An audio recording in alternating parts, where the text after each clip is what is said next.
एक बार शादी के बाद पहली बार मैके आई बेटी जब वापस ससुराल जाने लगी तो माँ बाप ने उसे बहुत से तोहफे तोआइफ दिए, जिसमें बाप ने बेटी को एक अगरबत्ती का पैकेट भी दिया और उससे कहा कि बेटी तुम जब भी नमाज पढ़ो या दुआ करो तो इस अगरबत्ती को जरूर जला लेना। जैसे ही वो ससुराल पहुंची तो सास ने बहू के घर से आए तोहफों को हसद भरी निगाह से देखा और जब उसकी नजर अगरबत्ती के पैकेट पर पड़ी तो मन ही मन में हंसने लगी कि भला कौन सा बाप अपनी बेटी को तोहफे में अगरबत्ती का पैकेट देता है। सुबह जब बेटी नमाज के लिए उठी तो उसने बाप के दिए हुए अगरबत्ती के पैकेट को खोला तो उसमें से एक चिट्ठी भी निकली जिसमें लिखा था कि बिटिया, ये अगरबत्ती खुद तो जलती है लेकिन अपनी महक से पूरे घर को महका देती है।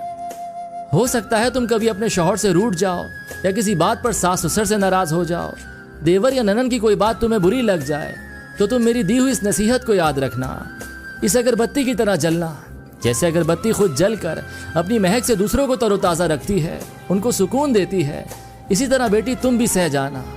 अपने ससुराल को महका समझकर अपने अच्छे रवैये और खुश इखलाकी से उनके घर के सुकून की वजह बन जाना।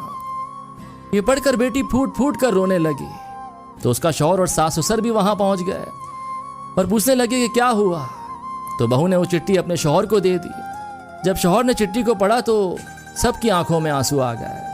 सास ने अपनी बहू को गले से लगा लिया और अपने बेटे से कहा कि इस चिट्ठी को फ्रेम करा लाओ। ये चिट्ठी किसी बाप का अपनी बेटी को दिया हुआ अनमोल तोहफा है।